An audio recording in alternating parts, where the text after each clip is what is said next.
have needed to plow. The cultivator would have done that technically for you. Yeah. But it's only that's kind of what I feel like they messed up in the DLC is they didn't give the cultivator its true properties per se.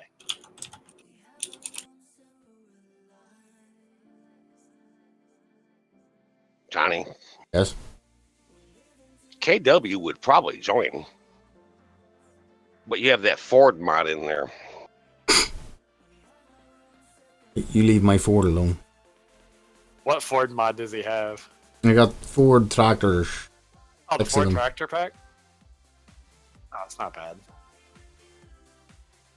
Which I am actually working on at the minute, guys, to up the horsepower. These two counties, I know for a fact because I drove them both, were well into the, I think the original county, well not this is the original county, but the original county had 160 horsepower, and this guy has modded it to have 111.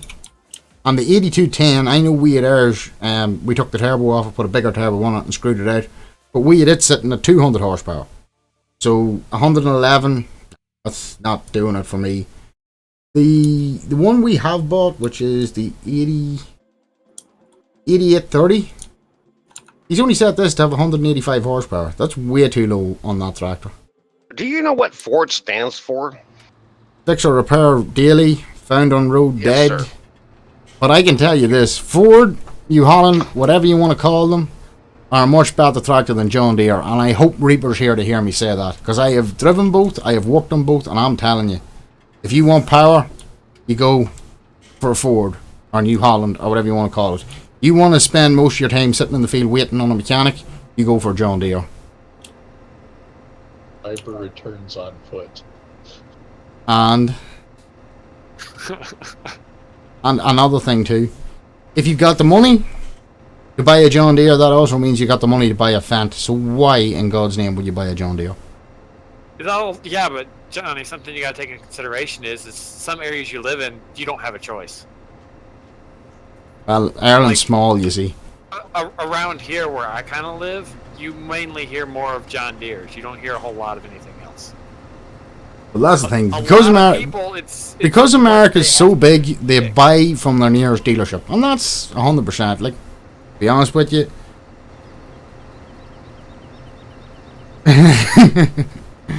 That's fair enough. Because, to be honest with you, the reason why we have Landini's in New Holland is because it's actually not our closest dealer. Our closest dealer is Massey Ferguson.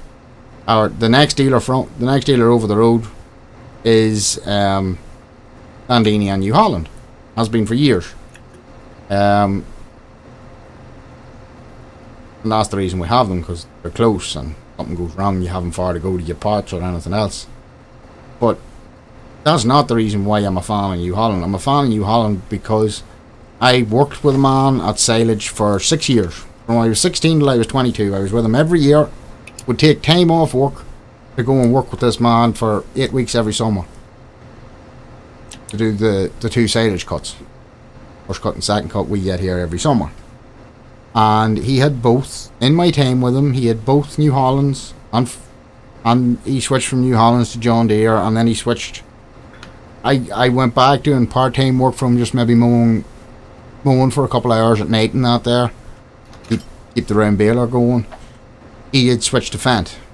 So with that particular man, I got to drive high-end New Hollands, high-end John Deere's, and the highest-end Fendt that was available in this country at the time, which was the 939.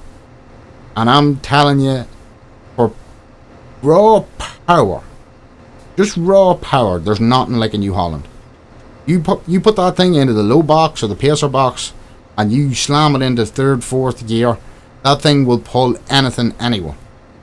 For road speed, you want a John Deere. John Deere's always had fast boxes on them and could move very, very quickly.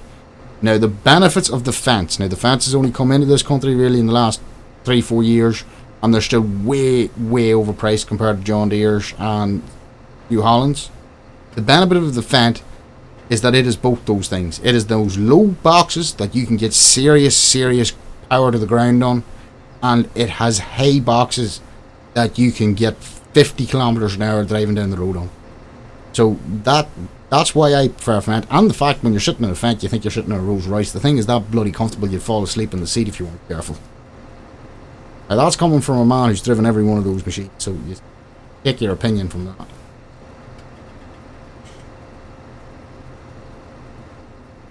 That shut everybody up.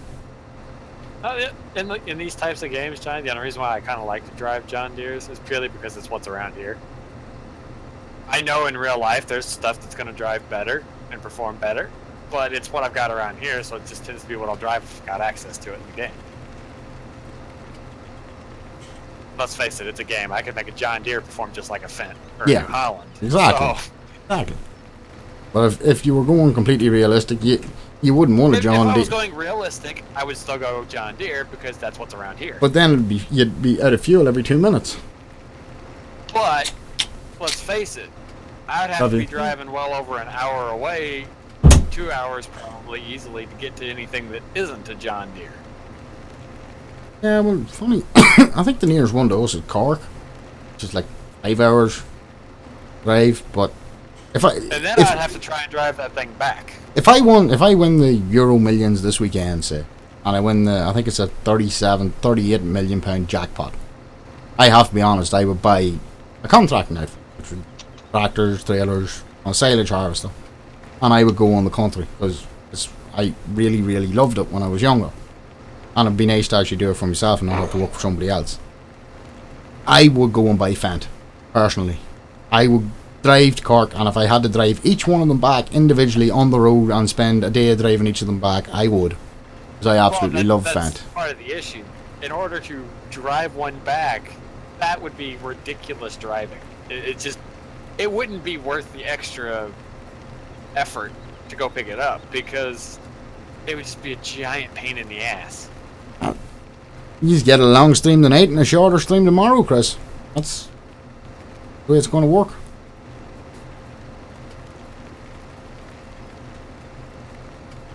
Well, if something's a pain in the ass, you're doing something wrong. Or right, depending on how you like it. Oh, God. I thought Samuel was being quiet there for a bit.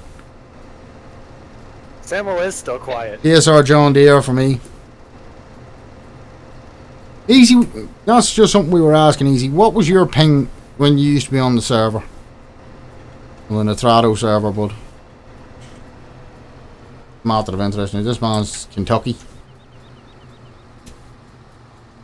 If he's Kentucky, he's pretty damn close then. And he's pretty decent internet too. I mean, I've got the best internet I have access to, but it's not saying much.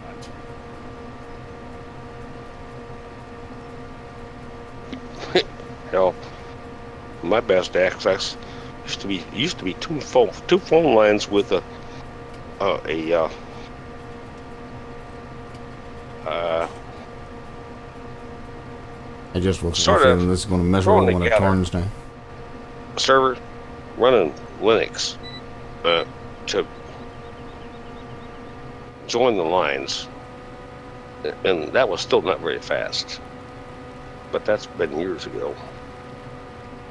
Just me on the server now. What is the question though? What was your ping when you were on the Nitrado server, Easy? That's what we were wondering. I thought it was around a 60 or 70.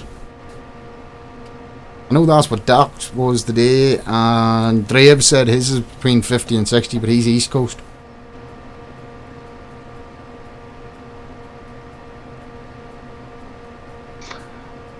Where's your server at, Johnny? UK. If you're in the US, you can hit your server at 60. The ping. That is really good. Yo, Mamba. Give me a minute. Are you going to jump on, Easy?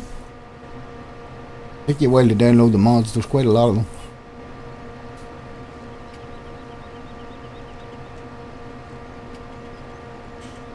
I've never looked, but can you tell the ping in the server information before you join? No. Yeah, I hate when games do that.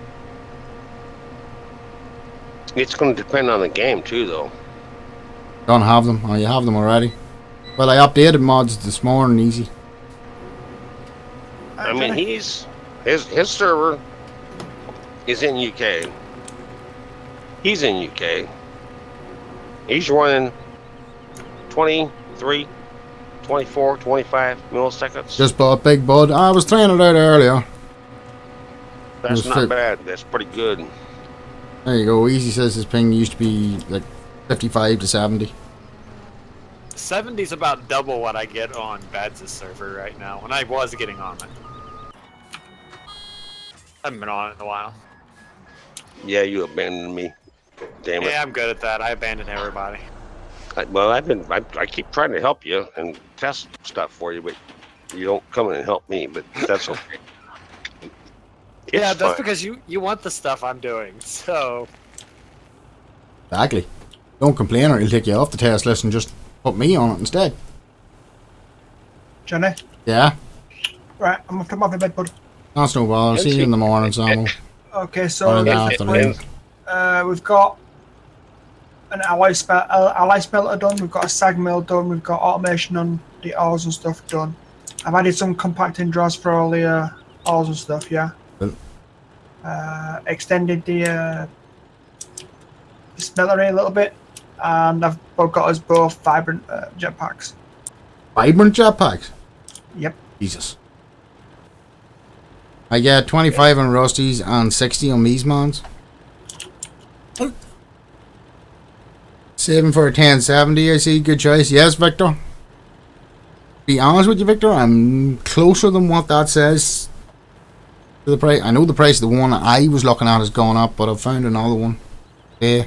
I'm just waiting on getting, I'm having PayPal problems. Once I get it cleared, will be an i7 7700K and a 1070 going into this system. Completely transform my performance, hopefully. I'm pretty sure NC knows I'm jerking his chain. Yeah.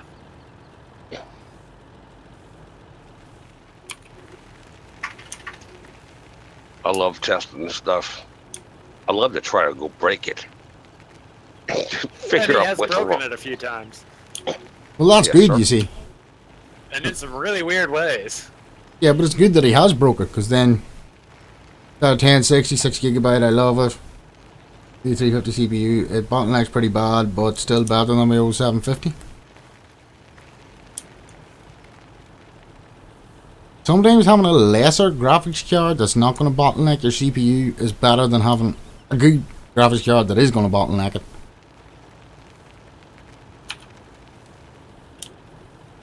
Who said that? I'm saying that.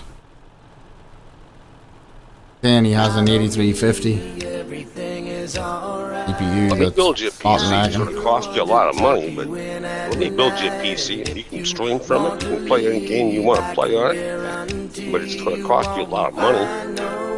That's it. Victor Rezov 76. I hope I said that right. Thank you very much for the follow. Welcome to the Spud Pickers, and I hope you enjoy it here. Also, is this FS17? It is indeed, brother. It's a modded map. Yes, you didn't recognize it. Yes, C on a 6300, and it does what I needed to do. Well, some folks go with external mics. Some folks go with two PCs. You know, one streams, one they play a game on. You can do whatever you want. Doesn't matter. I really don't care. If you want a machine, you can run everything off the same one and monitor your stream. I'll bid you one. But it's going to cost you some bucks. I think by the time when I put my new graphics card and new CPU in, I'm going to be fit to do all you said. Now, it's not going to be as future-proof as yours, like it's not going to last 6 or 7 years, but it will do all I want for the next 2 years. Maybe 3. No, and I'm Johnny, I'm not bragging. I'm just saying. Yo, I know you're not bragging. Believe me, man. If I had the money, at the minute, I would be building myself a Ryzen 1800 CPU based system. I would be building it with. That's taking the fertilizer off that. I just hit a point. And a 1080 Ti. that's what I would be doing. But